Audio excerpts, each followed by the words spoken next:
ત્યારથી શરૂઆત થઈ રહી છે પવિત્ર શ્રાવણ માસની અને આ શ્રાવણ માસમાં 4 સોમવાર આવે છે। શું કરવાથી આ ચારે સોમવારના લાભ આપણને મળી શકે અને શું દાન કરવાથી આપણને એનો જીવનમાં લાભ મળે છે, ચાલો એ વિશે જાણીએ। આ પવિત્ર શ્રાવણ માસ 25 જુલાઈથી 23 ઓગસ્ટ સુધી ચાલશે।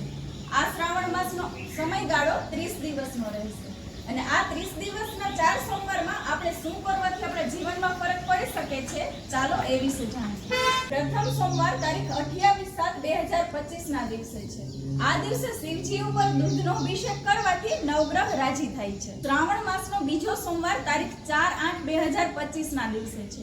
આ દિવસે બ્રાહ્મણોને સીધાનું દાન આપવું ખૂબ જ લાભદાયી રહેશે। શ્રાવણ માસનો ત્રીજો સોમવાર તારીખ 11/8/2025 ના દિવસે છે। આ દિવસે શિવજીને બીલીપત્ર અને જળથી અભિષેક કરવો, શિવ મંત્ર કરવો।